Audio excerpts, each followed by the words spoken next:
السلام عليكم ورحمة الله وبركاته. خيارته كسو دواذا مid ka mid ah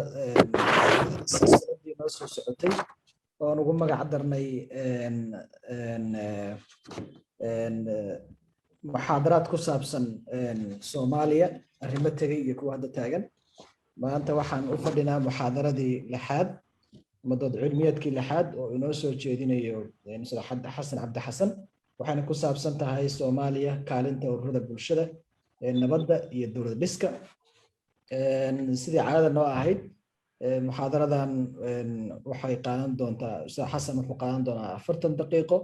kadibna wixii su'aal iyo dooda ayaan geli doonaa. inta aan Xasan ku wareejin waxaan rabaa inaan inoo dulmaro Xasan Cabdi Xasan qofka uu yahay si kooban. Ustaad Xasan waxa weeye shahaadada masterta ku sameeyay ama waxbarashada masterta daraasaadka Afrika iyo xiriirka caalamiga ah. sidoo kale wuxuu haystaa shahaadad diplom sare oo sharciga ama looga la xiriira iyo MBA. shaqo ahaan waxa waaye waa la taliye madax bannaan independent consultant cilmi baare iyo qof qorfeeye ama analyst arrimaha siyaasadda dhaqaalaha iyo bulshada. wuxuuna macallin ama lecturer ka yahay jaamacadda Muqdisho. wuxuuna dhigaa maadada siyaasadda iyo maamulka. waa cilmi baare hore oo ka tirsanaa hay'adda dad haddana ka mid ah xubin ka mid ah board of directorskeeda. Xasan sharafay noo tahay in nala joogtid muxaadaradan aadka muhiimkoona aad noo soo jeedinaysid. insha Allah khiyaarta aan nala joogin halkan waxay nagala soconayaan Facebooka.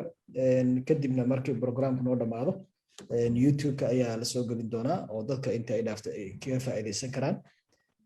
marka Xasan soo dhawow 40 daqiiqo ayaad haysataa kadibna haddii ilaa yiraahdo waxaan u galaynaa su'aalaha iyo khiyaarta doodooda. soo dhawow. بسم الله الرحمن الرحيم. السلام عليكم ورحمة الله وبركاته. aad waxaan ugu mahad celinayaa hay'adda Bariga Afrika ee horumarinta cilmi baarista oo programkan quruxda badan iyo barnaamijyadii ka horeysay ba soo abaabushay si ay dadka uga faa'iideystaan. waxaan si gaar ah uga mahad celinayaa saaxiibkay Cabdiweli Maxamed Sayid oo programkan maanta noo daadihin doona. waxaan isku dayay doonaa insha Allah inaan dulmar guud ku sameeyo ururada bulshada rayidka ah iyo kaalinta ay ku leeyihiin dhismaha dawladda. 10 oo muxaadara toos ah ma noqon doonto. waxaan isku dayaa inaan wax kooban iraahdo intii suuragal ah. dooda ugu weyn oo jirta inaan maxaa la yiraahdaa dul maro. waxaan isticmaali doonaa slides intii aan ka fursan karana waxaan isku dayi doonaa inaan muuqaalkayga dhaafo si sheeko oo kale ay ugu ekaato.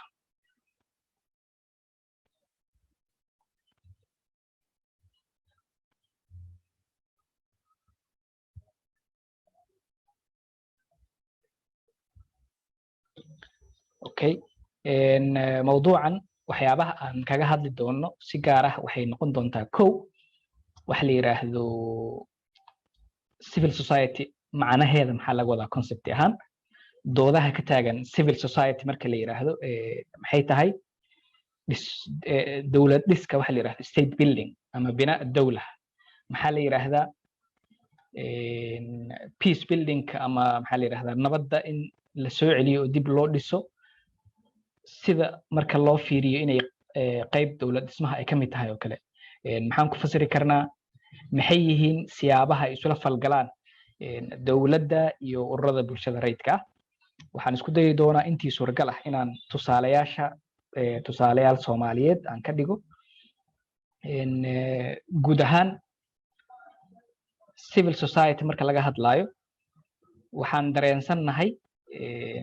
civil society-gu inay yihiin kaalin muhiim ah oo bulshada ka tirsan marka la joogo xalinta khilaafaadka, dhexdhexaadinta dhismaha nabadda iyo dawladda. sababaha ugu horeeyana waxay yihiin oo bulshada rayidka ay muhiimka u tahay. waxaa la yiraahdaa iyaga waxay yihiin aasaaskii bulshada waay. mararka qaarkood waxaa arkaysa dad dhahaya grassroots la isticmaala ururada bulshada rayidka oo kala duwan iyo xataa ururo kale marka lagu soo daro. marka bulshada aasaaskeedii hoose iyaga maxaa la yiraahdaa sheegeen xiriir la leh sidoo kale qaybtii dhexe oo bulshadana iyaga ah qaybihii sare ee bulshada oo maamulka eliidka iyaga xiriir la leh marka waxay yihiin marka xalqa isku xiri karta qaybta sare oo bulshada qaybtii dhexe iyo maxaa la yiraahdaa sheegeen qaybta hoose saas daraadeed marka laga hadlayo arrimaha horumarinta bulshada iyo dowladnimada iyaga mar walba waxay noqonayaan kuwa munaasibka ka ah in tallaabooyinka la qaadayo ay kaalin muhiim ah inay ka yeeshaan mararka qaarkood ururada civil society-ga ah waxay maadaama ay aasaaskii la haystaan waxaa u suuragelaysa inay inform gareeyaan maxaa la yiraahdaa sheegeen dadka siyaasadda oo top levelka ah badanaa markii oo dadku siyaasadda ay galaan oo darajadoodu ay kor u kacdo iyaga iyo maxaa la yiraahdaa sheegeen muwaadinka iyaga iyo suuqa aad ay u kala haraan marka civil society-ga gaabkaas oo maxaa la yiraahdaa kala haridda qofkii iyo maxaa la yiraahdaa sheegeen xaafadihii siyaasigii iyo xaafadihii qofkii madaxda ahaa gaabkaasay daboolayaan dhan kale markaan ka fiirino civil society-ga marka laga shaqeynayo arrimaha oo maxaa la yiraahdaa dib u heshiisiinta iyo nabad soo celinta iyo dhismaha dowladda iyagu waxay haystaan flexibility ka badan flexibility ay haystaan dadka danaha siyaasadeed ee tooska ah leh siyaasiyiinta ururada maxaa la yiraahdaa sheeg danaha siyaasadeed leh ee siyaasadda ku maxaa la yiraahdaa lagdamaya iyagaasoo dhan way shuruudaha iyo maxaa la yiraahdaa sheegan waxyaabaha iyaga restrictionka ku sameynaya civil society kuma sameynayso dhanka kale marka miis wada hadal marka la isu soo fariisto parties ama maxaa la yiraahdaa dhinacyada oo siyaasadda isku haya oo wada hadalka u dhex maraayo qof walba masaalix gaar ah u ilaalinaya jirta oo uusan dhaafi karaynin dowlad markay noqoto oo kale iyo qolo kale markay haystaan dowladdu badanaa iyaga waxyaabo waaweyn ay diiradda saartaa amniga maxaa la yiraahdaa xasiloonida wax walba iyo waxyaabaha la mid ah dowladnimada nidaamka ciidanka iyo wixii la halmaala laakiin civil society-ga markaa fiirisid iyagu waxay ka warqabaan dadkii ay ka imaadeen baahidooda mar walba marka contributionka ay ku yeelanayaan wadaxaajoodka iyo dhismaha dowladda wuxuu noqonayaa contribution ka tarjumaya maxaa la yiraahdaa baahidii jirtay yani si kale markaan u dhigno waxaa la yiraahdaa civil society-gu waxay iyaga soo bandhigaan waxa la yiraahdo humane perspective bani aadannimo ay waxay kusoo darayaan maxaa la yiraahdaa sheegeen hardanka siyaasadda ee jira marka guud ahaan hadda waxaan tilmaannay kaalimaha muhiimka ah oo civil society-gu ay leeyihiin waxaan rabaa inaan maxaa la yiraahdaa fiirino kelimadda civil society-ga ah ama conceptiga civil society-ga la xiriira macna ahaan muxuu ka dhigan yahay mar walba oo aad fiirisid akademiyaha iyo maxaa la yiraahdaa practice-ka labadaba waxaad arkaysaa in waxaan la yiraahdo civil society in qof walba uu maxaa la yiraahdaa meel ka joogo waxay dhahaan tusaale ahaan inta urur oo civil society jirta in la eg waxaa jiraan definitions of civil society saas oo kale loo dhigi karaa macna aadaa loogu kala duwan yahay laakiin anaga waxaan laba qaybood aan u fiirinaynaa si ay noogu fududaato inaan fahamno civil society wax laga wado kow waxaan fiirinaynaa civil society marka la yiraahdo civil markay tahay adjective oo society-ga la xiriira yani markay sifo society-ga la xiriira markay tahay saas marka u fiirisid civil society marka la yiraahdo ereyga ingiriiska oo civil ah wuxuu marka magac laga dhigo civility macnaha ilbaxnimo maxaa la yiraahdaa sheegeen reer magaalnimo waxaasuu ka dhigan yahay carabiga marka oo la rabay oo kale inay fasiraan waxa la yiraahdo civil society-ga conceptiga ah waxay dhaheen civil waxay dhaheen madani yani magaalada iyo maxaa la yiraahdaa sheega dhaqanka yaala iyo ilbaxnimada iyo kala dambeynta waxa la xiriira civility iyagoo maxaa la yiraahdaa ka duwaaya badwi dhaqanka la yiraahdo dhaqankan dhaqan madani waaye dhaqankana dhaqan maxaa la yiraahdaa badwi waaye badawiyiinta marka la yiraahdo dadkan oo maxaa la yiraahdaa sheeg reer miyiga ah raacatada u badan reer guuraaga ah oo kale maxaa la yiraahdaa ishee noqonaysa marka markaan erey ahaan u fiirino saas maxaa la yiraahdaa loo fasiraa dhanka kale civil society markaan magac ahaan u fiirino waxay noqonaysaa term maxaa la yiraahdaa sociology siyaasadda aad ula xiriira oo qeexidiisa ay aad u dhib badnaanayso dadka qaarkood markay rabaan inay qeexaan waxay dhahaan ururada dhexdhexaadka ah ee aan dowladdan ahayn ganacsatadan aan ahayn waxay ka saarayaan waxa la yiraahdo state iyo market dowladda iyo suuqa intii ka baxsan ah waxaa la yiraahdaa civil society mararka qaarkood waxaa arkaysaa dad ku qeexaya ururada maxaa la yiraahdaa iskood isu abaabulay voluntary organizations oo iskood inay wax u qabtaan rabaan oon amar iyo maxaa la yiraahdaa decreete iyo maxaa la yiraahdaa sharci aan kusoo bixin oo iyaga iskoodii isu abaabulaya iyo maxaa la yiraahdaa ishee shirkadaha ganacsi iyadoo lagu daraayana waa arkaysaa ururada arrimaha ganacsiga u socda dhankaas marka laga fiiriyana xogaha uu ka ballaaran yahay annaga hadda intaan maxaa la yiraahdaa ka sheekayn doono muxaadaradan intaan joogno waxaan isku dayi doonaa inaan civil society inuu yahay sectorka saddexaad ee bulshada markaan bulshada u qaybino dowladda ganacsatada iyo bulshada markaan u qaybino sectorkan saddexaad oo bulshada matala waxaan maxaa la yiraahdaa u naqaanaa civil society civil society-ga badanaa waxaa jirto sababo aasaaskiisa ka dambeeya mararka qaarkood waxaa laga yaabaa in loo aasaaso arrimaha qoyska oo kale inuu ka shaqeeyo in civil society-ga aasaaskiis inay maxaa la yiraahdaa sheegeen xididadiis inay ku salaysan yihiin qofkan faith wax uu aaminsan yahay diin iyo maxaa la yiraahdaa ictiqaad inay ku salaysan tahay mararka qaarkood waxaa laga yaabaa ideology aragti siyaasadeed aragti bulsho inay ku salaysan tahay ururada bulshada rayidka ah asaaskooda marka laga sheekeynayo mararka qaarkood waxaa laga yaabaa in ururada bulshada rayidka ah asaaskooda uu ku salaysan yahay interest maslaxa qolo walbo dangaara ka dhexaysa intay isu tagaan inay sameeyaan association urur oo dantoodii maxaa la yiraahdaa ay ku meel marinayaan saas daraaddeed markaan civil society guud ahaan ka hadlayno oo aan u arkayno inuu yahay tiirkii saddexaad ee bulshada marka laga soo tago dowladda iyo ganacsatada waxaan fiirinaynaa qaababka kala duwan adduunka marka la joogo ay ururada bulshada rayidka ay u abaabulan yihiin waxaa ka mid ah ururada bulshada rayidka qaababka ay u abaabulan yihiin kow wax la yiraahdo minimal sense ururada bulshada rayidka ah ee maxaa la yiraahdaa sheeg aasaasiga ah ee aadka u hooseeya markaan noocaas ka sheekeynayo kale waxaan diiradda saarayaa ururo bulshada rayidka ah oo maxaa la yiraahdaa gebi ahaanba talada dowladda iyo gacanteeda ku hoos jira oo waxaan ahayn aan maxaa la yiraahdaa sheeg samayn karin oo iyagoo dhan ay dowladdu controlsho markaasaa waxaa leeyahay meeshan ururada bulshada rayidka ah ka jira jiritaankoodu waa minimal aad u yar yahay waxaa sidoo kale jira strong sense ururada bulshada rayidka inay u jiraan xoog markay u jiraan macnaheedu waxaa waaye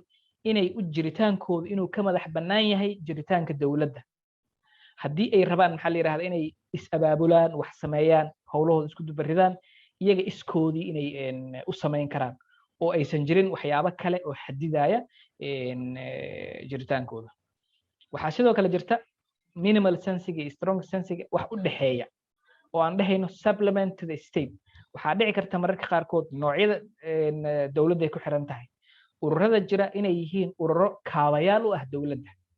yani mar walba waxay raacayaan jiritaankoodu wuxuu ka soo ambaqaadaya siyaasadda dowladdu ay dejinayso dowladdaa hagaysa iyaga kii horena way ka duwan yihiin maxaa la yiraahdaa sheeg kan dambana maxaa la yiraahdaa way ka duwan yihiin meel dhexe way u dhexeeyaan labadaba saa darteed markaan soomaaliya markaan usoo noqono ururada bulshada rayidka ee soomaaliya ka jira waxay badanaa intii burburka ka dambeysay waxay buuxiyeen firaaqii oo maxaa la yiraahdaa sheeg dowladdu ay banaysay oo bulshadii baahiyaheedii wadajirkeedii wax wada qabsigeedii ahaa iyagaa buuxiyey guud ahaan markaad fiirido sheeg ummadda soomaaliyeed meel kastay joogto ururada bulshada dhexdeeda ka samaysma waxay leeyihiin qaabab kala duwan waxa ugu horeeyo ururada bulshada dhexdeeda ka jira oo jiritaanka ummadana maxaa la yiraahdaa ay qayb muhiim ah ku leh wax la yiraahdo traditional institutions oo maxaa la yiraahdaa bulshada Soomaaliyeed intaysan xataa maxaa la yiraahdaa dawladnimada casriga ah qaadanin ay ku soo malmaraysa ururada dhaqanka oo ugu horeeyo qabiilka oo ay maxaa la yiraahdaa sheegan ugaasyada iyo maxaa la yiraahdaa malaaqiyada iyo boqorradu ay maxaa la yiraahdaa u yihiin hoggaanka u yihiin kuwaasa waxay yihiin aasaaskii bulshada siday siyaabihii ugu horeeyay isugu imaanaysay marka la fiiriyo bulshada Soomaaliyeed waxa sidoo kale kamid ah bulshada Soomaaliyeed dhexdeeda ururada ka jira wax la yiraahdo community based organizations ururada bulshada aasaaska u ah ururadan bulshada aasaaska u ah waxa Soomaaliya marka la joogo oo kale badana waxa loo tusaaleeyaa Dr. Cabdiraxmaan Baadiyo oo kale buugiisa la yiraahdo Making Sense of Somali History markuu ka sheekeynayo wuxuu u dhahayaa kuwan la yiraahdo community based organizations ama CPOs iyagu badana aasaaskooda wuxuu la xiriiraa aasaas diin la xiriira waa ururada diiniga ah islaax i'tisaam maxaa la yiraahdaa ahlus sunna wal jamaa hadda saas marka loo dhigo qaarkood waxa laga yaabaa inay siyaasadda inay xoog ugu jiraan in la arko laakiin bilowgii hore dariiqooyinkii hore ee Soomaaliya jiray oo dariiqooyinka kala duwanaa ee maxaa la yiraahdaa suufiyada oo qaarkood bulshada maxaa la yiraahdaa kaalin muhiim ah ka galay inay maxaa la yiraahdaa wada jirto diinta la faafiyo maxaa la dhahaa bulshadu ay wada shaqeyso waxaa sidoo kale kamid ururada bulshada rayidka oo Soomaaliya oo ururada bulshada dhexdeeda ka soo baxa waxa la yiraahdaa modern civil society organizations am CSOs waxyaabaha u naqaan ururada bulshada rayidka ee casriga ah ee ay isu keenaan maxaa la yiraahdaa sheegeen dano qaybaha bulshada ka dhaxeeya oon si toos ahna dhaqan ugu lug lahayn si gaarana maxaa la yiraahdaa sheegeen diin ugu lug lahayn laakiin ay yihiin bulshada baahiyihii dhexdeeda ka jiray qaar kamid ah inay meel mariyaan oo ay wax ka qabtaan u jira saas marka u fiirisid marka ururada bulshada rayidka ah ee Soomaaliya ka jiray badana waxay yihiin ha ahaadaan civil society organizations ama maxaa la yiraahdaa community based organizations midkay rabaan ha ahaadaan waxay ahaayeen hormuud waxay u noqdeen dadaaladii maxaa la yiraahdaa nabadeynta iyo dhexdhexaadinta markii maxaa la yiraahdaa colaadii ay qarxeen oo dagaalkii sokeeye uu bilowday halka maxaa la yiraahdaa hogaami kooxeedyadii iyo maleeshiyaadkoodii ay ku mashquulsanaayeen dagaal ururadan mar walba waxay ku dadaalayeen oo ay xoog badan ku bixinayeen dagaalka sidii u joogsan lahaa ummadda dhexdhexaadin sidii loogu sameyn lahaa sidii maxaa la yiraahdaa loo heshiin lahaa dhanka kale ururada waxaa laga yaabaa markii dawladdii ay meesha ka baxday sidoo kale inay qabteen adeegyo dawladdii ay qaban jirtay marka dhankaas marka laga fiiriyo marka ururada bulshada rayidka ee Soomaaliya ka jirta waxay u jiraan habka ugu sareeya urur bulshada rayid ugu jiro sababtoo ah marka qaarkood waxa la yiraahdaa quasi state institutionadii dawladda dhaqankoodii oo kale dhaqan la eg ay leeyihiin oo adeegyadii dawladda ay bixin jirtay qaar kamid ah iyaga bixiya marka saad daraadeed dhankaas marka laga fiiriyo waxay noqonayaan maxaa la lahaa ururo xoog badan oo maxaa la lahaa kaalin weyn ku leh bulshada qaabkay u shaqeynayso marka laga soo tago dhankaas waxay sidoo kale ururada bulshada rayidka ah ahaayeen ururadii maxaa la yiraahdaa sheegeen implementation ka sameynay hay'adaha caalamiga ah Soomaaliya waxay ka rabaan ururadii maxaa la yiraahdaa base-ka u ahaa programyadaas sidii loo fuliyo oo maxaa la yiraahdaa meel fiican loo mariyo marka qaababka ay ururada bulshada rayidka u jiraan marka adduunka noocyadiisa kala duwan marka la fiiriyo iyo qaababka ururada oo Soomaaliya dhexdeeda ka jira marka la soo fiiriyo xogaha waxa arkaysaa kala duwanaansho weyn inuu ka dhaxeeyo ururada bulshada rayidka ah oo Soomaaliya ka jira badankood waxay u badnaayeen NGOs yani non profit organizations oo ay tahay maxaa la yiraahdaa sheegeen gargaarka kaalmada waxbarashada waxaasoo dhan si active ah uga shaqeeya halka marka aad meelaha qaarkood fiirisid laga yaabo ururada bulshada rayidka ah xoogooda in maxaa la yiraahdaa dantooda ay tahay inay siyaasadda galaangal inay ku yeeshaan miiska wada hadalka in codkii bulshada inay keenaan in ay rabaan dhankaas marka laga fiiriyo marka xogaha waxaa arkaysaa kala duwanaansho in uu ka muuqdo intaas kadib waxaan isku dayayaa in aan wax ka bidhaamiyo ama wax ka tusaaleeyo waxa la yiraahdo ururada bulshada rayidka ah maqaamka ama meesha ay ka joogaan maxaa la lahaa bulshada iyo nidaamka dowladnimada ah waxaa jiro nin ururada bulshada rayidka aad u daraaseeya oo la yiraahdo best of diagram uu sameeyey halkan inuu ka muuqdaan rajaynaya oo la arkaayo diagramkaas oo uu fiirinayo siyaabaha ay bulshada u qaybsan tahay wuxuu nolosha oo maxaa la yiraahdaa bulshadoo dhan wuxuu u qaybinayaa laba qaybood kow waxa la yiraahdo state ama public affairs waxa la yiraahdo oo dowladda iyo wixii la xiriira ah triangle-ka qaybtiisa kore inta matalaysa iyo sidoo kale waxa la yiraahdo private affairs oo ah wixii dowladda ka baxsan arrimaha dowladda wixii ka baxsan oo arrimaha gaarka ah oo dadku ay leeyihiin marka dhankaas marka u soo daagtay ururada bulshada rayidka ah waxay soo hoosgalayaan dhankan la yiraahdo private affairs sidoo kale waxaa loo qaybinayaa formal iyo informal dowladda oo kale qaar abaabulna jirta dhankan kale oo private ka ah qaarna way abaabulan yihiin oo modern civil society organizations waay qaarna ma abaabulna ganacsatada oo kale way ku jiraan mararka qaar hadda markaan saas dhahayn oo kale toos uguma soo darayno ururada bulshada rayidka ah ganacsada toos uguma soo darayno marka sidaas marka u fiirisid waxaa arkaysaa in ururada bulshada rayidka ah iyo maxaa la yiraahdaa dowladdu inuu xiriir weyn ka dhexeeyo waxaan rabaa marka dowlad waxaan mawduuceena qaybtiisa kale oo la yiraahdo state building markaan ka hadlayno dowlad dhisidda waxyaabaha aan annaga ula jeedno waxa dowlad dhisid markaan ka sheekeynayno maxay tahay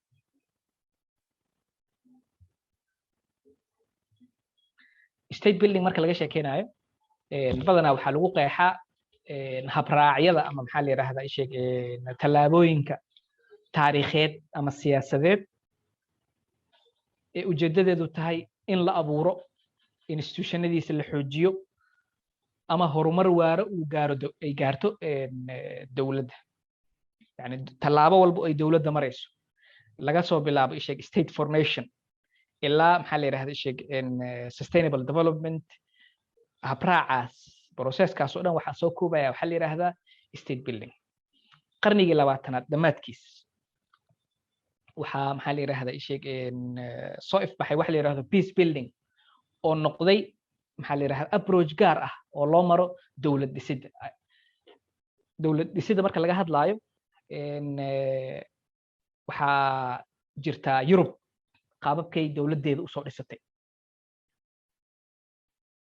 oo ah maxaa la yiraahdaa in dagaalo sokeeye dowladihii ay dhex mareen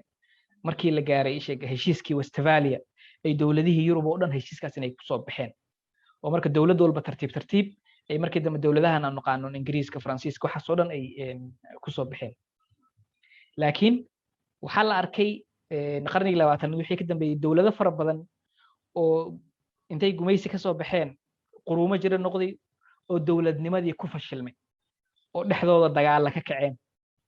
marka waxaa la yiri process cusub aa loo baahan yahay marka hab cusub oo dowladnimada loo sameeyo oo habkaas oo loogu magac daray state peace building marka laga sheekeynayo marka waxaa ugu caansan ninka aqoonyahanka oo Norwegian-ka ah oo la yiraahdo Johan Galtung markuu ka sheekeynayo peace aragtidiisa nabadda la xiriirta wuxuu laba definition uu leeyahay ko wuxuu dhahayaa nabad waxa la yiraahdo waxa loola jeedaa absence or reduction of violence of all kinds qalalaase noociisa walba inuu maqan yahay ama in la yareeyey marka reduction kan anaga hadda calaamad hoosta ka xariiqnay waxaan uga hoosta xariiqaynaa in bulshadu dhexdeedu ay nabad ku wada joogto oo qalalaase iyo maxaa la yiraahdaa sheeg dagaal uusan jirin sida idealka ah waay laakiin badanaa waaqic markaa usoo daadegtid ma arkaysid marka haddii nabad la rabo in la helo marka in xooga la saaro waay reduction qalalaasaha nooc walbuu yahay in la yareeyo in xooga la saaro waay wuxuu sidoo kale galton nabadda ku qeexayaa in dadka maxaa la yiraahdaa sheegeen khilaafaadka uu ka dhaxeeyo dhexdoodu inay ka jirto hab xallin khilaafadeed oo maxaa la yiraahdaa on dagaal iyo xoog shaqo ku lahayn inay ka wada dhex jirto dhankaas markaa ka fiirisid marka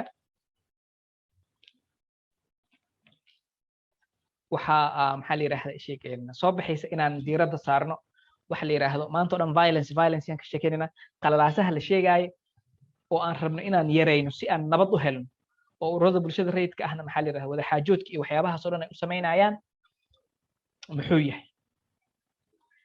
waxaa marka galton sidoo kale wuxuu sameeyaa wax la yiraahdo violence triangle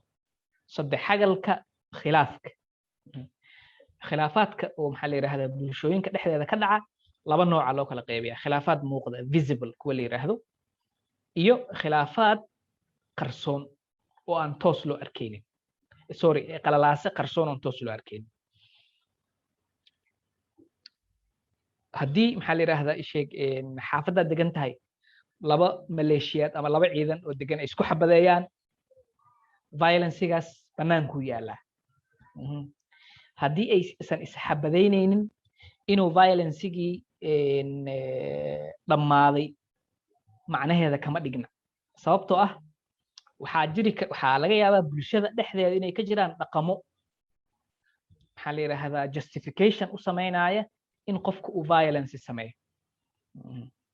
annaga bulshada Soomaaliyeed qabaa'il ay ahaayeen qayb fara badan oo qayb xoog badan oo bulshada ka mid ah xoolo raacatay ahayd in marka qof kale inuu geeliisa ka soo dhaco waxay ahayd dhaqan caadi ah waxyaabaha ugu horreeyay in maxaa la yiraahdaa sheegeen ceelka tookadaadii haddii maxaa la yiraahdaa sheegeen lagu diido ama maxaa la yiraahdaa in xoog lagaaga qaato dii la isku dayo inaad maxaa la yiraahdaa adna xoog inaad isticmaashid dhaqankii maxaa la yiraahdaa sidaas u samaysan waxaa sidoo kale jira structural violence bulshada dhexdeeda qaabkay u samaysan tahay inuu jiro qaab dhismeed khilaafka u nugul inuu yahay tusaale ahaan hadda structural violence ugu badan waxaa waaye dowlad xoog leh oo dalkoo dhan ka talisa inaysan jirin waxa ugu horreeya oo maxaa la yiraahdaa khilaafka sahlaya waaye laba qof markay isqabsadaan nidaam garsoor oo effective ah oo caadil ah inuusan maxaa la yiraahdaa sheegeen jirin oo dadkii inay si kale xoog inay ku kala baxaan inay ku qasbanaadaan hadda maalmahan Soomaaliya markii arrimaheeda laga hadlo kale maanta 24 saac ugu dambeysay isbedelada dhacay waa arkaysiin ninaan xilka ka qaaday midaan mid kale bedelay kana yeelay ra'iisul wasaarihi meel ka soo hadlay mid kala si kala wax yeelay waxaasoo dhan waxa keenaya aasaaskii violencega iyo maxaa la yiraahdaa sheeg khilaafaadkii lama xalinin maxkamad dastuuri oo shaqeynaysa ma jirto dastuur maxaa la yiraahdaa bulshada oo dhan ay wada ansixisay ma jiro oo maxaa la yiraahdaa lagu dhaqmaayo wixii oo dhan way maxaa la yiraahdaa kala daadsan yihiin saas daraadeed marka maadaama uu khilaafaadka qayb fara badan oo ka mid ah ay dhaqankii ama qaab dhismeedka bulshadu ay tahay marka ugu horeyso la rabo in khilaafaadkaas la xalliyo waxa ugu horeeya oo la sameynayo waxaa waaye in bulshada in dib loogu noqdo bulshadana haddii dib loogu noqonayo waxa ugu horeeya oo maxaa la yiraahdaa bulshada matala waxay noqonaysaa ururada bulshada rayidka ay noqonayaan maxaa la yiraahdaa bulshada waxyaabaha matalaya oo aragtidooda iyo waxyaabahay rabaan meel marsiinayo saas daraadeed waxaan fiirinaynaa waxa la yiraahdo peace building marka maya kan inaan usoo noqdaan rabaa in nidaamyadan oo maxaa la yiraahdaa peace building ka la yiraahdo marka ugu horeyso waxaa diiradda la saarayaa in labadan hoose oo structural violence iyo cultural violence ah in la cirib tiro oo meesha laga bixiyo annaga Soomaaliya 1990 wixii ka dambeysay qallaasaa la galay qallaasihii markii la galay waxaa soo baxay jabhado hubaysan oo raba dawladdii maxaa la yiraahdaa sheeg halgan hubaysan kala hor yimaaday jabhadii soo baxay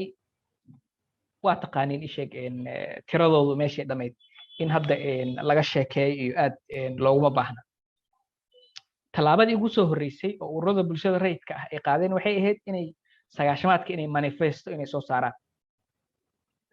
manifestaday soo saareen marka waxay ku soo beegeen 15 May 1990 manifestadaas waxaa saxiixay 114 qofood oo kamid ah cuqaashii hogaankii maxaa la yiraahdaa sheegeen bulshada rayidka ahayd siyaasiyiintii hore waxaa kamid ah aadan cabdulle cusmaan waxaa kamid ah hogaamiyii gudoomiyihii hore ee baarlamaanka maxaa la yiraahdaa sheekh mukhtaar waa loo wada dhamaa culamaa udiin fara badanaa maxaa la yiraahdaa kamid ahaa marka manifestada ay soo saarayeen laba dhinacba way rabeen inay dadka isugu keenaan waxay dhahayeen waddankan ha loo naxo yaan la duminin marka dhan waxay rabeen in nationalistic emotion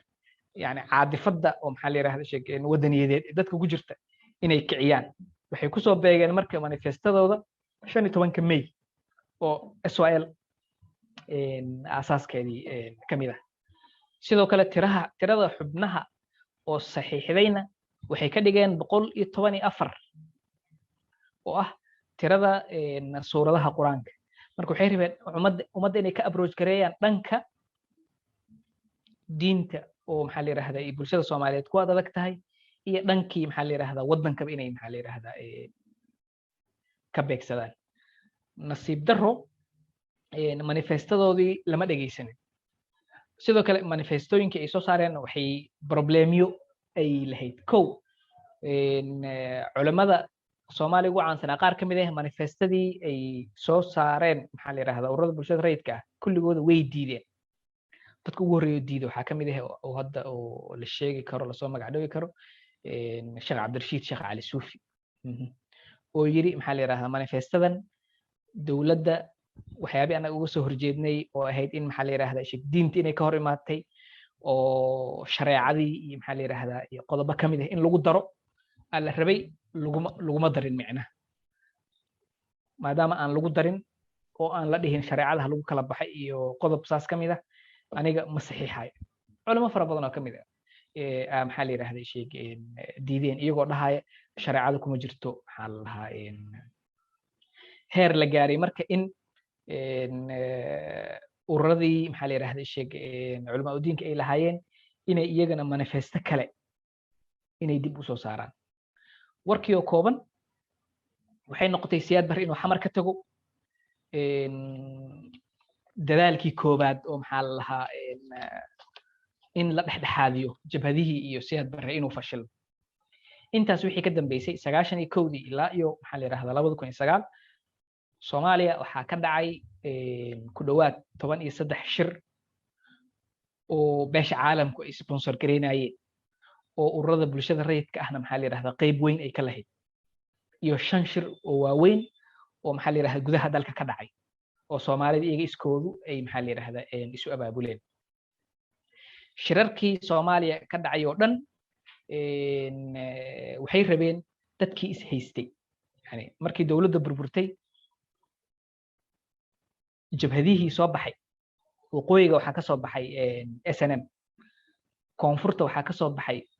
kuwa tiro badan USC SSTF SPM SDM waxaa rabtay ku magacaabo heer marka la gaaro in jabhad walba iyada ay maxaa la yiraahdaa si kala burburto mar walba oo maxaa la yiraahdaa shir loo tago oo shirka laga soo noqdo kala qaybsanaanta bulshada dhexdeeda u dhaxaysa meeshii ay joogtay ma ogi meel ka sii daran inay tagto maxaa la yiraahdaa sheegeen la gaaray Dr. Badio oo kale buuggiisa la yiraahdo Making Sense of Somali History wuxuu leeyahay problemka waxaa loo aanaynayaa xalka Soomaaliya waxaa meeshii bulshada laga raadin lahaa waxaa laga raadiyay inuu yahay waxaa lagu soo koobay inuu yahay maxaa la yiraahdaa sheegeen conflict of kinship dad maxaa la yiraahdaa sheegeen qabiil iyo wax la mid isku haya conflict u dhaxeeya waxaa la iska indhitiray in qabiilku uu yahay kaliya tool maxaa la yiraahdaa political objective in lagu gaaro loogu dan leeyahay inuu yahay la iska indhitiray dhan kale markaa ka fiirisid si guud markaa u fiirisid ururada bulshada rayidka ah dad qaarkood waxay ku doodayaan qabiilkana kaalin muhiim ah uu ku lahaa oo aan la inkari karin sababtoo ah dawlad markii intaan siyaad barre la ridin ka hor siyaad barre aan ridno ay ahayd laakiin siyaad barre sidii loo ridi lahaa xataa jabhadihii kama midaysnayn yani waxa la yiraahdo united front ma jirin oo siyaad barre sidii loo ridi lahaa cid walba iskeeday u socotay SNM iskeeday u socotay USC iskeeday u socotay SSDF iskeeday u socotay cid kasta maxaa la yiraahdaa iskeeday u socotay siyaad barre markii la riday SNM iyo maxaa la yiraahdaa kooxdoodii waxay dhaheen anaga maanta laga bilaabo Somaliland aan ahayba maba ku jirnaba sheegeen khilaafka USC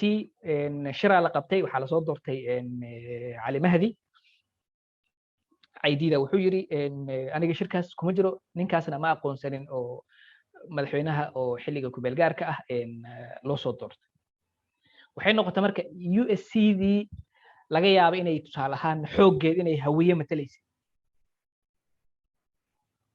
inay sii kala jajabto oo maxaa la yiraahdaa USC SSA oo Cali Mahdi iyo kooxdiisii ku hartay Somali Salvation Alliance iyo USC SNA oo maxaa la yiraahdaa teamkii Caydiid iyo ku hartay inay noqoto saas marka u fiirisid wali kala qaybsanka wuxuu sii noqonayaa maxaa la yiraahdaa layer oo maxaa la yiraahdaa sheegeen tribal layers layer qabiilada maxaa la yiraahdaa wali loo sii qaybsamaya SPM oo kale waxay u kala baxeen SPM harti iyo SPM ogaadeen yani wax hal qolo is haysata oo maxaa la yiraahdaa meel ku wada jirta ma jirto waqooyiga waxaa ka soo baxay marka laga soo tago SNM waxa la yiraahdo Somali Democratic Association SDA oo gadabursiga intiis ugu badan ay ahaayeen oo iyaga aaminsanaa inaan Somaliland koox gaar inaan laga dhigin iyo wixii la halmaala marka intaasoo dhan intay maxaa la yiraahdaa dhacayeen ururada bulshada rayidka ah qayb ay ka ahaayeen maxaa la lahaa sidii bulshada la isugu keeni lahaa oo loo wada hadli lahaa marka laga soo tago kaalinta bulshada rayidka ah oo ay maxaa la yiraahdaa wada xaajoodka iyo dadkii siyaasadda Soomaaliyeed isku hay in la isu keeno waxay sidoo kale ururada bulshada rayidka ah sameeyeen maxaa la lahaa NGOs aad wax uga qabtay waxaan la yiraahdo humanitarian disasters musiibooyinkii bani aadamnimo oo gaajada dagaalka barakaca ahaa waxay sameeyeen ururo bulsho rayid waxay fureen iskuulo maxaa la yiraahdaa jaamacado hadda ururada ugu caansan oo 9/11 wixii ka dambeeyay Soomaaliya aad lugta ugu leh marka laga hadlaayo kaalinta ururada bulshada rayidka ay ku leeyihiin nabad soo celinta iyo waxaa ka mid ah waxa la yiraahdo Soshensa oo ka jira maxaa la yiraahdaa non-state actors oo Soomaaliya gaar ahaan koonfurta matala waxaa sidoo kale ka mid ah sheeg Punsa oo ururada bulshada rayidka ah maxaa la yiraahdaa waqooyiga iyagana matalaya marka maadaama ifafaale xoogan oo dawladda ugu soo dhisi karo aysan ka muuqanin aysan jirin ururadii waxay dhaheen adeegyadii dawladda aan ay bixin jirtay annaga aan bilaawno qaybo fara badan oo ka mid ah inaan maxaa la yiraahdaa bixin markaasa iskuuladii dib loo furay dadkii la maxaa la yiraahdaa waxbarasho loo sameeyay ilaa la soo gaaro maxaa la yiraahdaa ilaa 2000 oo ururada bulshada rayidka mar labaad ee haddana maxaa la yidhahdaa shir dib u heshiisiin ay maxaa la yidhahdaa abaabulaan oo isugu yimaadaan Djibouti oo maxaa la yidhahdaa TFGD halkaas lagu soo dhiso. marka intaas oo dhan waxay noo muujinaysaa kaalinta ururada bulshada rayidka ah ay ku leeyihiin maxaa la yidhahdaa dowladnimada Soomaaliya iyo dib u soo dhisideedii. marka kaalinta ugu weyn marka hadda saas u fiirisid waxaad arkaysaa in ay ku kooban tahay waxa la yiraahdo reconciliation maxaa la yiraahdaa musaalaxa in la sameeyo dadka isdagaalsan in la kala dhaxeeyo. intaas kadib waxaan rabaa qodobada lecturekeena waxaa ka mid ah oon rabaa inaan u galo marka laga hadlaayo dowlad dhismaha hadda kaalintii ururada bulshada rayidka waan soo aragnay. maxay yihiin aragtiyaha ugu waaweyn ee ka jira bulshada rayidku ana aragtiyahaas intay kaga jiraan? aragtiyaha ugu waaweyn oo dhisida dowladda waxaa ka mid ah waxa la yiraahdo predatory theory ama war making theory. aragtida dowladda maxaa la yiraahdaa sheegeen xoogga leh oo dagaalka sameynaysa. markaan ka sheekeynayno aragtida dowladda xoogga leh oo dagaalka sameynayso, aragtidan waxaa iskale nin la yiraahdo Charles Tilly. isagana markuu diraaseeyay dowladihii Yurub sidii ay ku soo sameysmeen wuxuu fiiriyay 7 qodob oo dowlad walba maxaa la yiraahdaa sheeg ay soo martay oo ay ku astaysan tahay. waxaa ka mid ahayd kow, dowladuhu shaqada ugu horeyso ay qabteen waxay ahayd war making, inay dagaal sameeyaan. war making markay dagaal sameynayaan tallaabada ugu horeyso sameynayaan waxay ahayd dowlad walba inay eliminate gareyso rivals, cidda ka soo horjeeda iyada, si ay maxaa la yiraahdaa kayaankeeda iyo wujuudkeeda ay u muujiso. labo, tallaabooyinka ay dowladda qaadeen waxaa ka mid ah state making, inay dowlad inay sameeyaan. dowlad si ay u sameeyaan dowlad walba gudaheeda dadka ku dhex jira ee aan rabin maxaa la yiraahdaa iyada jiritaankeeda ama ka soo horjeeda inay maxaa la yiraahdaa ka guuleysato oo ay ka xoog badato. shaqada labaad oo maxaa la yiraahdaa dowladdu ay qabatay waa. 3, dowladdu waxay qabatay wax la yiraahdo protection. dowladdu clientskeeda si kale marka loo dhigo citizenskeeda, muwaadiniinteeda inay maxaa la yiraahdaa ilaaliso oo halista cadawga inay ka ilaaliso. shaqadaas ay maxaa la yiraahdaa qabatay. 4, dowladdu waxay sameysay dowladda dagaalka sameynaysa markay dagaal intay qaaday cadawgeedii markay jabisay gudihii dadkii ka soo horjeeday markay ka xoogeysatay ay u suura gashay dadkii ay u talinaysay maxaa la yiraahdaa amnigooda iyo nabadgelyadooda inay damaanad qaado. tallaabada 4aad ay qaaday waxaa waaye dowladda extraction. dadkii ay u talinaysay in maxaa la yiraahdaa la canshuuro oo kharash laga soo saaro. macnaheedu waxaa waaye dowladdu inay yeelato economic iyo maxaa la yiraahdaa sheeg military capability oo 3dii shaqo oo aan maxaa la yiraahdaa sheeg soo dhaafnay ay ku fulinayso. si ay 3dii shaqo ay la soo dhaafay u sameeyso, kow, dagaal markay galayso inay dadka la raafo oo ciidan ay qorato, la canshuuro xoolaha dadka qaarkood la yiraahdo la qarameeyo oo saas ay dowladdii maxaa la yiraahdaa sheeg hanti ku yeelato. 5, markii dowladdii ay 4taas tallaabo markay soo dhaaftay waxay gashay stage kale oo la yiraahdo adjudication. dadka dowladda maxaa la yiraahdaa muwaadiniinteeda khilaafaadka dhexdooda ka dhaca inay u sameyso authoritative settlement, go'aanka gaaris iyo maxaa la yiraahdaa xukmin awood maxaa la yiraahdaa sheegan ku dheehan tahay oo wixii maxaa la yiraahdaa la xukmiyo iyo dowladda awoodeeda ay ku meel marin karto. 6, dowladdu inay sameyso distribution. waxaan u sii gudbaynaa marka welfare state wax la yiraahdo dowladda xoogga leh. marka dowladdu inay allocation of resources, income distribution inay maxaa la yiraahdaa sheeg sameyso. iyo ugu dambeyn production inay maxaa la yiraahdaa dowladda inay controlsho oo ay maxaa la yiraahdaa coordinate gareyso. intaas oo dhan marka laga soo sheekeynayo waxaan arkaynaa qeexitaanka oo dowladda xoogga ku shaqeynaysa waxay maxaa la yiraahdaa waxa aasaas u ah definitions hore oo uu leeyahay nin la yiraahdo Karl Marx oo markii dawladdu uu qeexay uu ku qeexay dawladdu waxay tahay sheeg entity oo leh maxaa la yiraahdaa sheeg legitimate use of violence in a given territory inay awood xoog ah in lagu isticmaalo meel xadidan marka definitionkaas oo Karl Marx uu sameeyay maxaa la yiraahdaa wuxuu aad u saameeyay Charles Tilly aragtidiisa ah inay dawladdu tahay dawladuhu inay dagaal inay ku imaadaan oo dagaal inay maxaa la yiraahdaa ay ku sameysmaan aragtida labaad oo la yiraahdo social change and social order iyaduna waxay sheegaysaa dawladuhu si ay u sameysmaan mararka qaarkood waxaa laga maarmaan ah in la helo conditions fududeeya dawladdu inay sameysmato conditionskaas waxaa ka mid ah mararka qaarkood waxaa la yiraahdaa exogenous political or social factor forces awoodo bulsho ama maxaa la yiraahdaa siyaasadeed oo dawladda ka baxsan dhaqaale xumo daran ama dhaqaale koror fiican inuu sameyso cudurro baahsan inay imaadaan amni darro baahsan oo kale inay imaato waxyaabahaas inay maxaa la yiraahdaa samaysanka dawladdu inay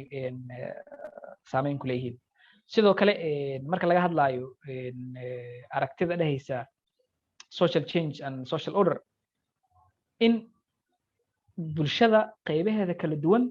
gaar ahaan elitekeeda inay yeeshaan political will rabitaan oo ah in la sameeyo independent bureaucracy bureauqraadiya madax bannaan oo arrimaha maxaa la yiraahdaa sheeg public affairs ah ka shaqeysa oo maxaa lahaa dadkoo dhan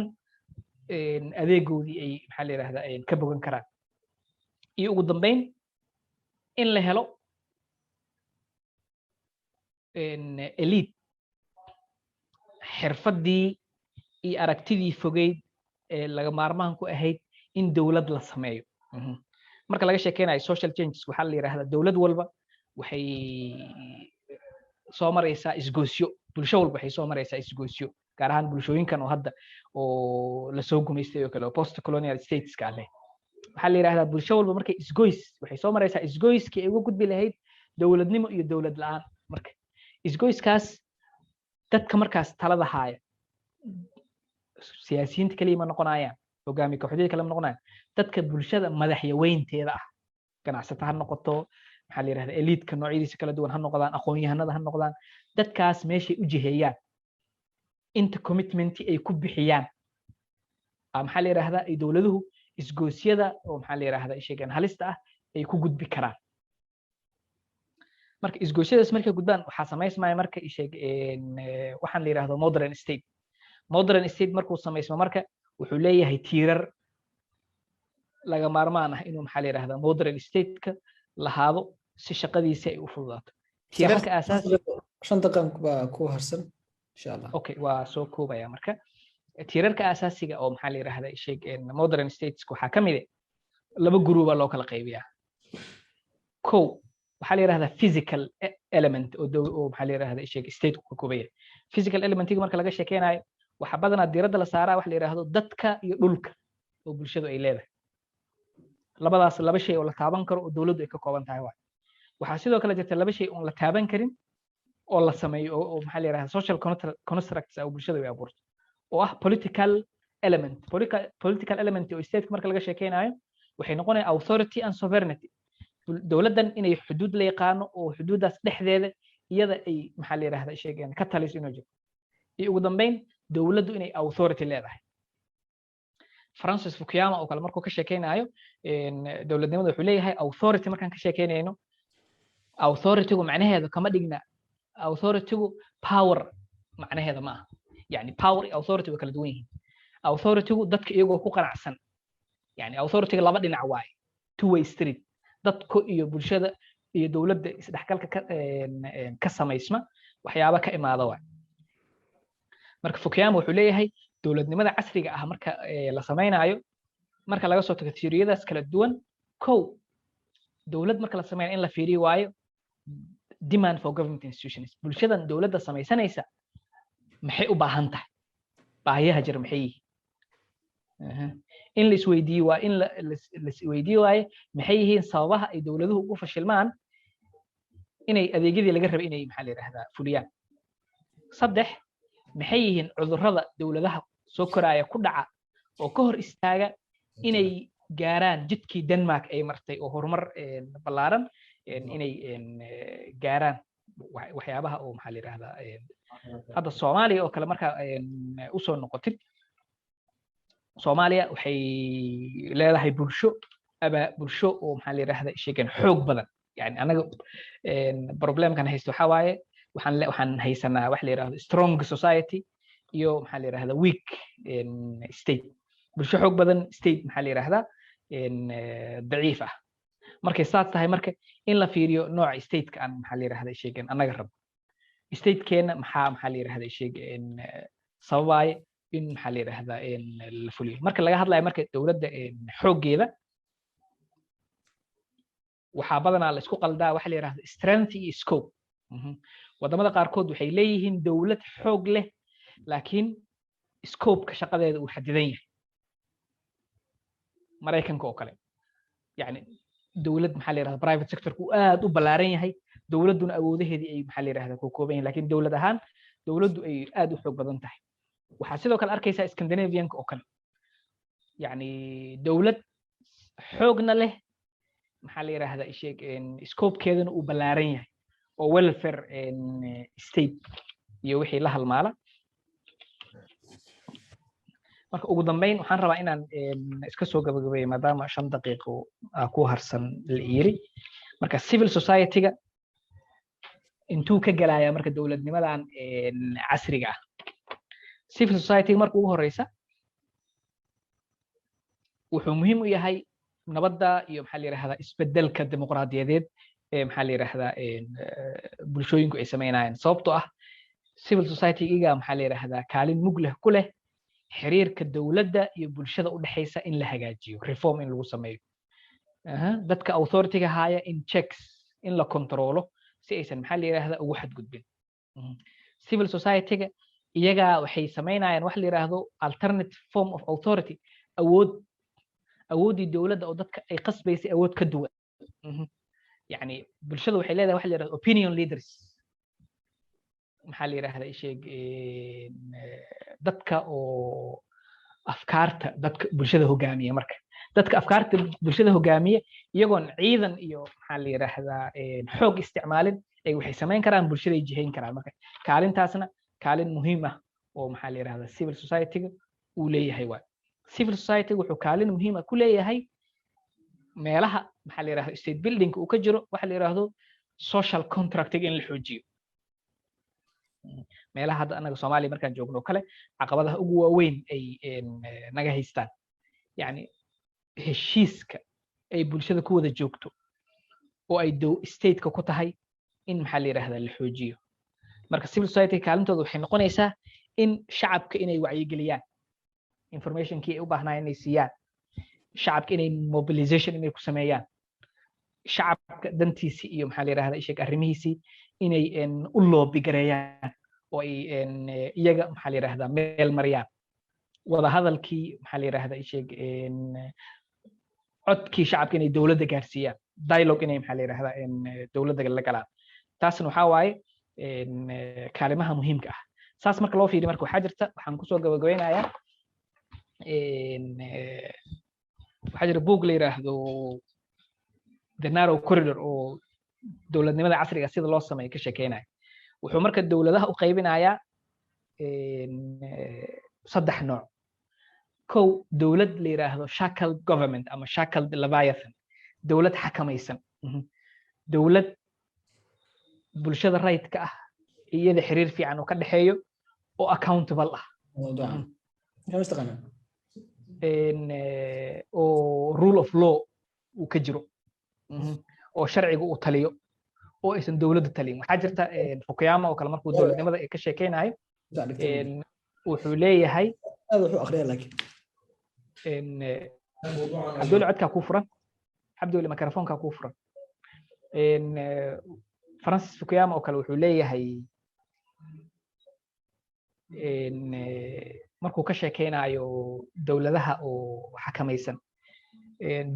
ururada bulshada rayidka ah waxay kaalin muhiim ku leeyihiin authority-ga dowladda sidii loo aqoonsan lahaa iyagaa kee isu keeni kara dadkoo dhan marka la isu keeno marka way fududaanaysaa dowladdiina iyagaa la xisaabtamaya markuu ka sheekeynayo rule of law wuxuu leeyahay meelo fara badan waxaa ka jira rule by law waxa la yidhaha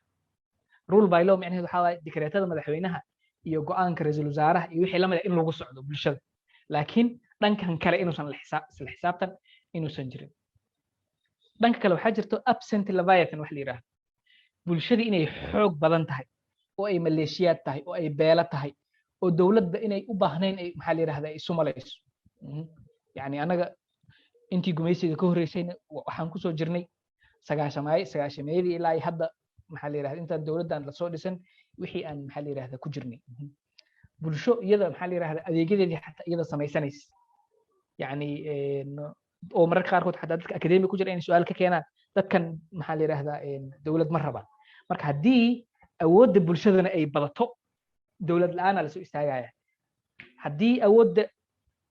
bulshada maxaa la yidhahdaa isheeg awoodda dowladda la isku dheelitiran waxaa la helayaa maxaa la yidhahdaa isheeg dowlad xakamaysan anaga xilliga siyaad barre waxyaabaha ugu horreeya dowladdeena fashalan waxaa waaye dowladdii waxay u hoggaansami weysay dadkeedii u hoggaansami weysay waxay isu malaysay dowladdu inay dadka ka sarreyso inay iyada keligeeda taliso waxay noqotay marka bulshadii inay xariga goosato oo maxaa la yidhahdaa ay dowladdii dumiso waxaa sidoo kale jirta oo maxaa la yidhahdaa si kajan ah ay u dhahaan nimankan reer galbeedka dowladnimada daraasiyey waxa la yidhaahdo paper leviathan ama paper government dowladaha warqadda bis ku eg dowlad xildhibaano leh baarlamaan leh maxaa la yidhahdaa sheeg golo fulin iyo xukuumad leh madaxweyne leh laakiin dadkii ay dowladda u ahaayeen aan waxba u qabanin waxay u qabtaan negligible ay tahay macnaha la iska indhatiri karo hadda Soomaaliya marka la joogo dowladda Soomaaliyeed maxay ku qabataa marka adiga lagu yiraahdo shakhsiyan way adag tahay inaad wax weyn aad sheegtid dowladda caafimaad kuma siiso waxbarasho kuma siiso maxaa la yiraahdaa sheeg amnigaadii ma sugto waddanka haaf ka mid ah shabaab canshuura meelahay dowladda joogta xataa shabaab canshuura ninka ganacsadaha dowladda waxay ku qabataa marka la yiraahdo canshuura iga qaadataa kaliya inuu dhaha laga yaabo marka dowladda warqad kaliya ku eg oo maanta oo dhan amarro soo saaraysa iyada dhexdeeda isqabsanaysa marka si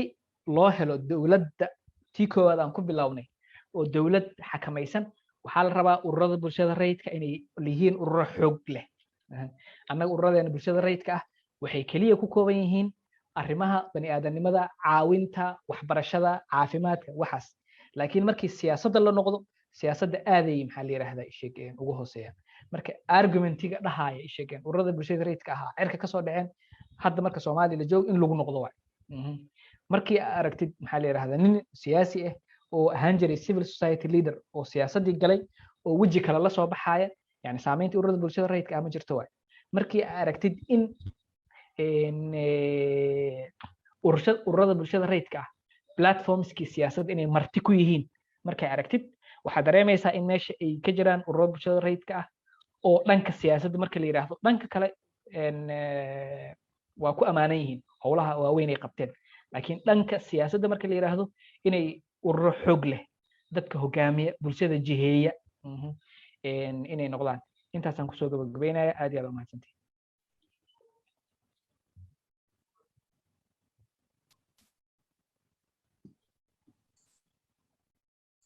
adiga mudan ustaad xasan sida quruxda badan ee aad barnaamijka quruxda badan ugu soo jeedisay ururada bulshada iyo kaalinta ay ku leeyihiin nabadda iyo dowlad dhiska waxa weeye waxaad ka sheekaysay ururada bulshada Soomaaliyeed laga soo bilaabo markaynu xorriyadda qaadan doonimo nagu cusbayd dowladdii militariga iyo intii burburka lagu jiray kaalinta ka qaateen dowlad dhiska dowladihii kala duwanaa ee la soo dhisay hadda midda hadda jirta ugu dambayso su'aasha aan rabo inaan ku weydiiyo intaan akhyaarta kale u gudbin waxay tahay saan ka warqabnaa ururada bulshadu waxay qayb ka yihiin waxa weeye waxay u muuqanayaan bulshadaas u samaysan tahay bulshadaasi inta ay dowladnimo haysatay inta ay kala duwan tahay heerka materialka meesha ay ka joogaan iyo dhaqaalaha iyo nolosha iyo aqoonta Soomaaliya markaan fiirinana muddo 21 sano waxa ka jiray xukun dictator military kadibna 30 sano waxa la galay oo burburi dowlad la'aan marka ma la dhihi karaa Soomaaliya oo rab bulshada ka jira in arrinta aysan Soomaaliya ku sifoobayno aysan maadaama aan chance ba loo helin in rab bulshada samaysmaan oo mataqaana ay xoog yeeshaan say saameyn u yeeshaan inaas chance kaas ba Soomaaliya وسا كجيرين كليا ay jireen ururo qaab duruufta ay sameysay qaab u abaabulan ama qabiilaha ato ama kooxaha ato masaalixna ay isku xirtay marka bal arinta maxaad ka leedahay bal ururada bulshada Soomaaliya marka laga hadlayo muyt ba ka saaran codka xasan aad ma san tahay Cabdi Weli horta su'aal oo gar ah waaye oo in la isweydiiyo ay mudan tahay badana markay ururada bulshada rayidka oo Soomaaliya ka sheekeynayaan macnaha civil society organizations ma aha waxa laga sheekeeyaa NGOization wax la yiraahdo jiro waxoo dhan waa non government organizations shaqada ay qabtaan yani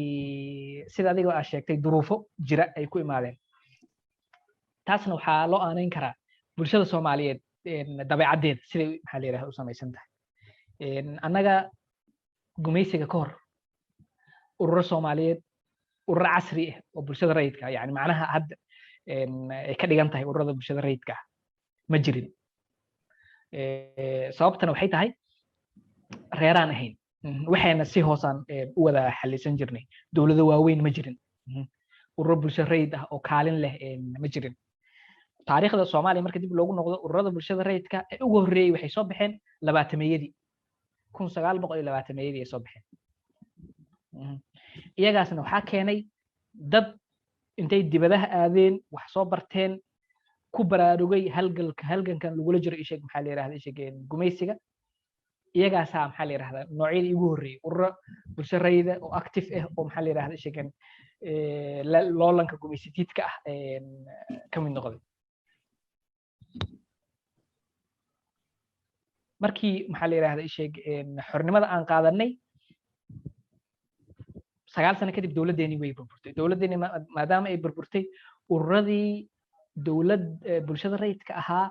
iyagii oo dhan waa la bedelay kaliya wax Soomaaliya ku kooban maaha macnaha wadamada oo qaata nidaamyadan la yiraahdo sheegan hanti wadaag oo dhan waxaan kala simanahay ahayd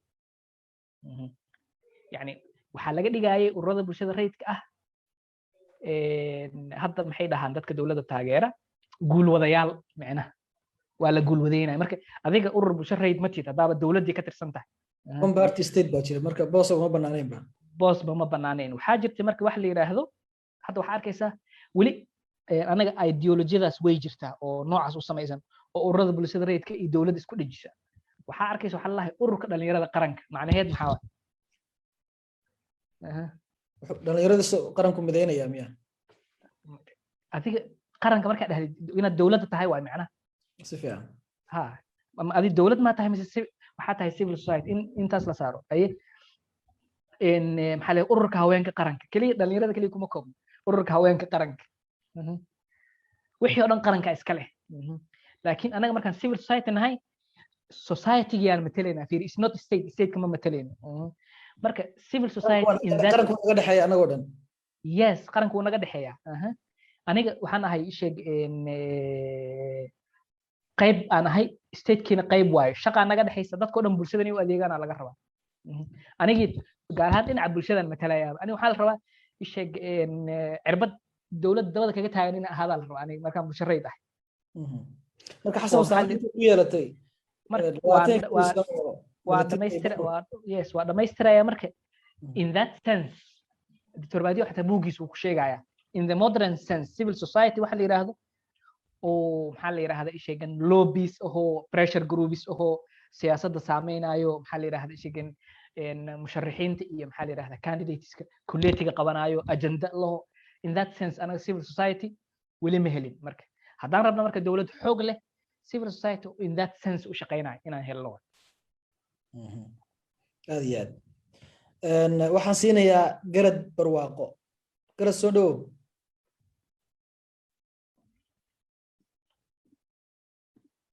garad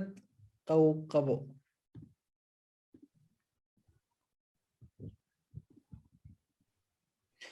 okay garad intuu kasoo leexanayo xasan waxaan kaloo ku weydiin lahaa waxaa sheegtay bulshada dabcan waxaa jira non organizer dad aan bulshada kamid ah laakiin aan organize garaysnayn oo laga yaabo inay mararka qaybtood dhacdo mucayana ama ajenda mucayana inuu isu keeno. marka dadkaas civil society-ga haddaan u qaybino bulshadu inay qaybo tahay ururo ay tahay dabcan waxaa qasab dadku inay ururo yihiin ururo shaqaale ururo dhalinyaro ururo macallimiin. marka ciddii aan nidaamsanayn oo ma ka mid noqon ma lagu tirin karaa civil society ururada bulshada? civil society-ga definitionska ugu badan oo jira qodobka ugu horeeya uu sheegay organized waa macnaha association organization in maxaa la yiraahdaa jiro. anaga hadda Soomaalida oo kale siyaabahan u jiri jirnay marka qabiilka laga soo tago structure-kaas organize garaysan dadka waa la iskaashadaa. bulshooyinka beeraleyda ah marka oo xilliyada dalaga uu soo go'ay marka la gaaro aniga beeraley ah taas aan qaana waxaa la sameeyaa koox iskaashataa la sameeyaa. laakiin wixii waxa waaye ku meel gaar waaye dadka hal deegaan hal xaafad wada degan oo dariska ah markii qof ay tacsi gasho looma kala haro reer hebel waay iyo for waay iyo faaf way lama dhaho. intay Soomaali yihiin waa la iskaashadaa laakiin waxay ku eg tahay maxaa la yiraahdaa ay sheegeen eventskaas ama maxaa la yiraahdaa dhibaatooyinkaas jira maareynteeda. marka haddii civil society la rabo in organization inuu jiro waa aad iyo aad dadka ayagoo isku bahaysta dadkan waa qabaa'il marka dadka qabiilku isu keeno oo iskuullada dhiso oo jaamacadaha dhiso oo maybe marka qaybtood pressure group ku noqdo dawladaha ku noqdo ayagu ma oo suldaanka ama garaadku madaxda u yahay ka dambe ma ka mid noqonayaan civil society-ga? annaga civil society definition cusub haddaan Soomaalina haddaan samaynayno waa meesheeda. sababtoo ah hadda waxaan akhrinayay buug Dr. Cabdiraxmaan Baadiyo wuxuu leeyahay civil society waxaa definitions ugu waaweyn waxaa ka mid ah inaysan isu keenin diin iyo maxaa la yiraahdaa waxaas inaysan diin iyo wax ka shaqaynaynin. wuxuu leeyahay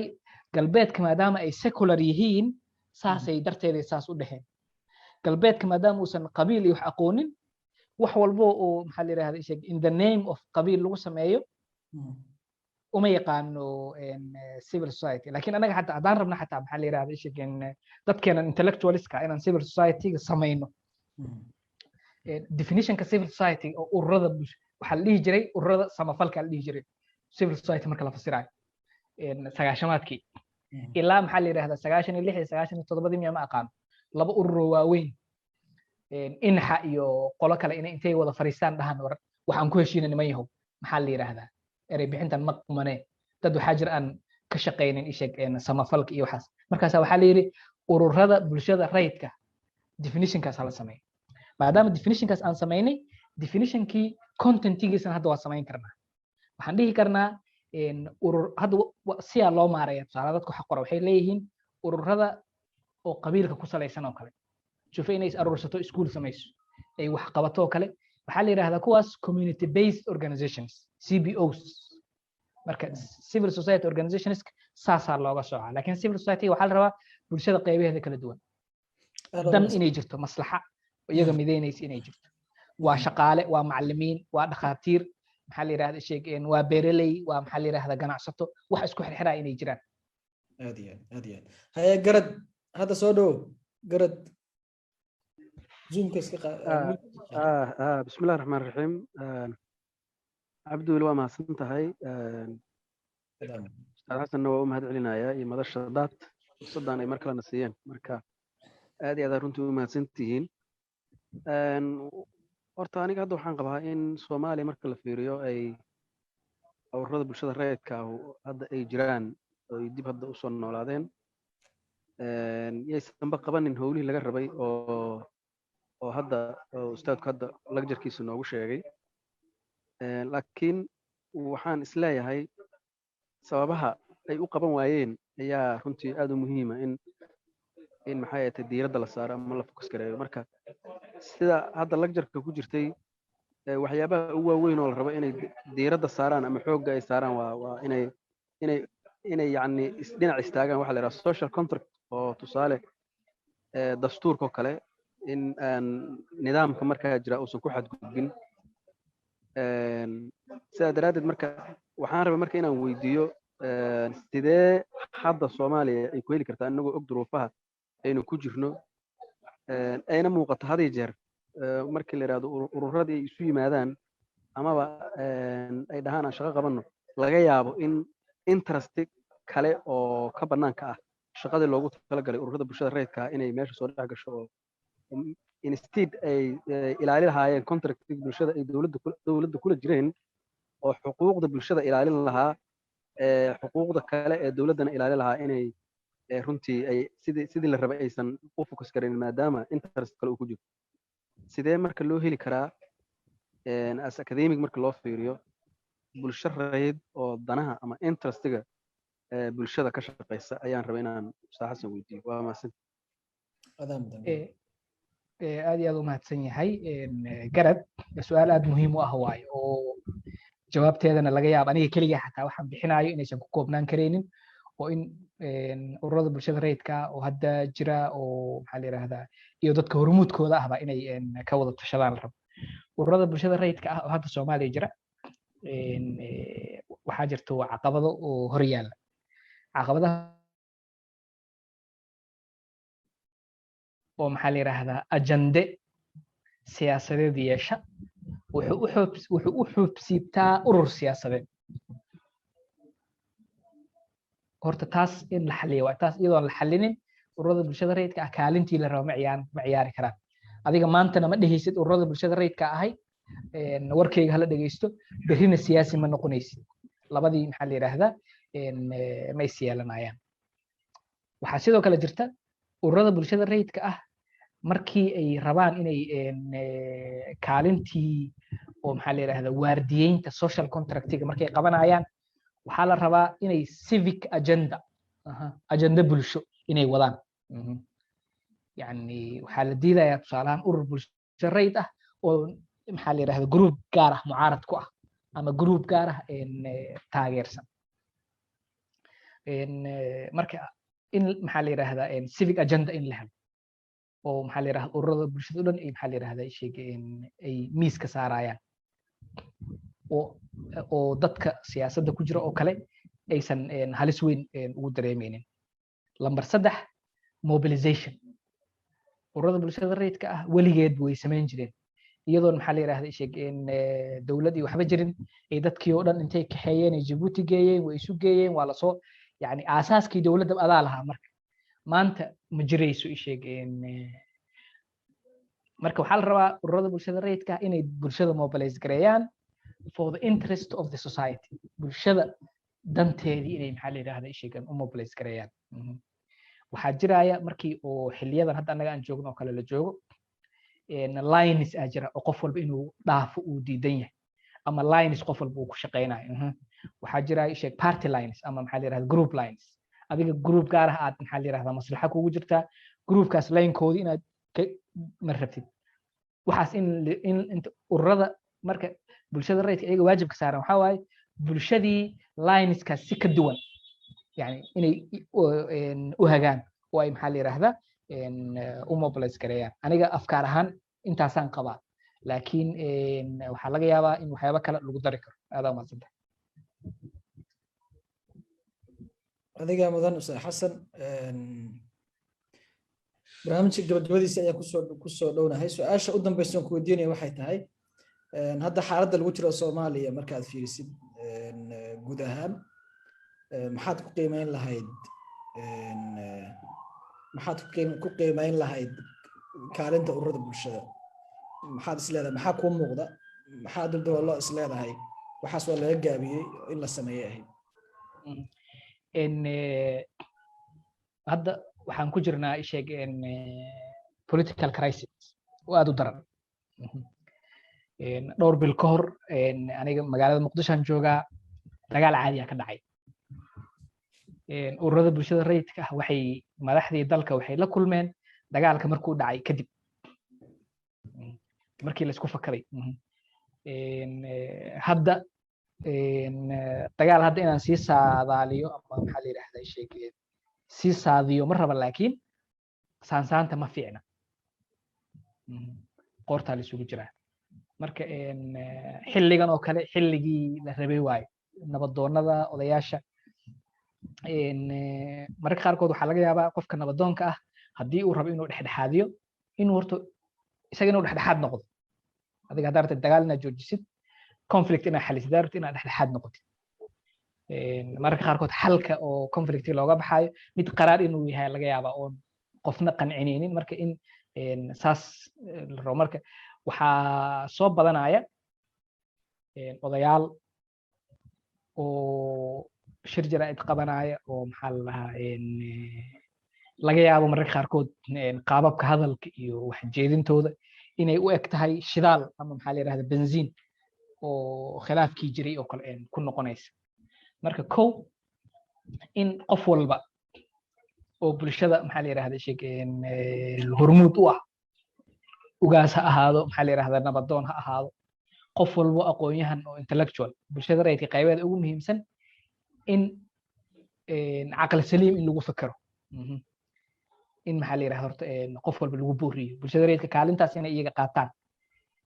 nooc walba adiga hadduu yahay sheeg ninka la ridaayo la bedelaayo xildhibaankaaga ra-iisul wasaarahaaga in ummaddan halis ka weyn inay kusoo socoto in loo fiiriyo oo dhankaas laga fakero oo maxaa la yidhahda bulshadan loo daneeyo in la sameeyo maxaa la yidhahda sidoo kale in inta khilaafaadka aysan sii macnaa mar walba meesha annaga waxaan dhahnaa reer xamar markaan nahay barakamaleyda intaysan gaarin ka hor in maxaa la yidhahda ururada bulshada rayidka inay inay maxaa la yidhahda proactive inay noqdaan hadda khilaaf siyaasadeed oo si kullaanaya jira ururada bulshada rayidka hadda ha kala dhex galaan iyaga maxaa la yidhahda dhinacna ma raacsana hadda ha bilaabaan sheeg wadaxaajoodkii loo baahnaa shir walba oo la qabto waxaa la leeyahay ururada bulshada rayidka ah oversight ay yeelanayaan laakiin oversight annaga ma aragno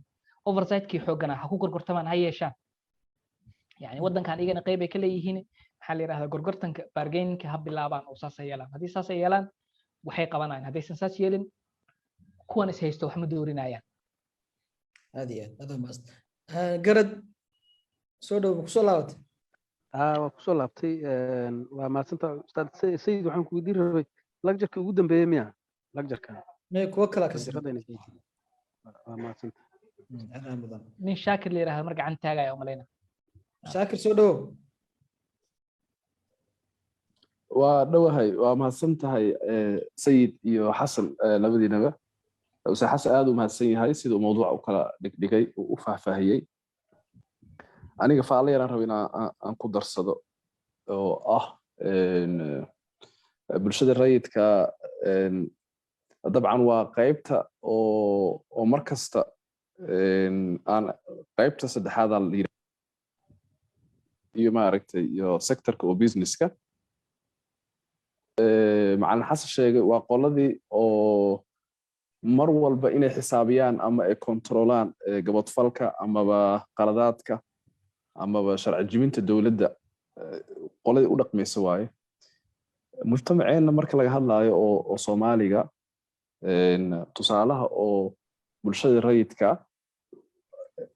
wuxuu aad ugu sawirmay oo dadka maskaxdooda maaragtay ku sawirantay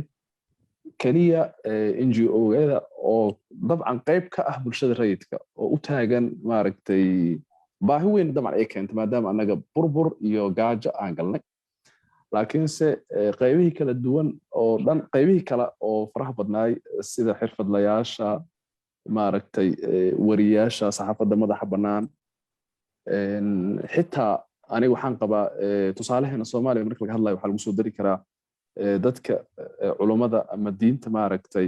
horjoogayaasha u ah wadaadada intaasoo dhan la isku daray ay ka kooban yihiin waxaa la rabay marka inay kaalin fiican ku yeeshaan dowlad dhiska iyo qaladaadka dowladda ay sameynaysana inay u noqdaan derbi inay u noqdaan aniga laakiin waxaan qabaa maadaama burburka oo Soomaaliya ku dhacay uu aad u ballaaran yahay sida wax kastoo kaleba ay dhaliil u leeyihiin bulshada rayidkana dhaliil ay leedahay gaar ahaan kaalinteeda inay gabtay haddana faalada ugu dambeysay xasan si fiican u faahfaahiyey waxaa laga rabay inay ahaadaan mujtamac madax bannaan oo maaragtay body oo gaar u taagan oo madax bannaan oo siyaasadaha ka madax bannaan oo dhexdhexaad ah oo markii sida xasan sheegay barkamaley markay gaarto ama inta aysan xeerii fandhaal kala dhicin dadka loo baxsanaya inay noqdaan oo colaadda ka hortaga laakiin hadda waxaa muuqata inaysan aragti gaar lahaynin amaba maaragtay kaalintooda ay shiiqsan tahay dhaliishaasi waxaan is leeyahay waa muuqataa marka waxaa habboon inay noqdaan dad saaxadda ka muuqda hadalkooda dadka maqashiiya go'aan leh isku xiran maarkano hal ujeedo leh oo ah in mujtamaca markasta wanaagiisa iyo maslaxadiisa laga shaqeeyo ana intaas rab inaan ku daro aad iyo aad mahadsantihiin adaa mudan shaakir khiyarta adaa mahadsantihiin xasan cabdi xasan oo maanta noo soo jeediyey muxaadaro aad iyo aad qiimo ah aad u wanaagsan kaalinta ururada bulshada Soomaaliyeed iyo guud ahaan ururada bulshada ku yeelanayaan nabad dhiska iyo dowladnimada waxay ahayd muxaadaradii lixaad oo ka mid ah silsiladii aan waayahan soo wadnay xasan mar kale waa mahadsan tahay khiyaartana waa mahadsan yihiin insha Allah intaan muxaadara kale isugu imaanayno intaas ayaan isaga soo gabagabaysanaynaa insha Allah dadka ay dhaaftana muxaadarada iyadoo YouTube-ka ayaad ka heli doontaan iyo Facebook-ga haddii la yiraahdo marka aad u mahadsan xasan adiga khiyaarta kale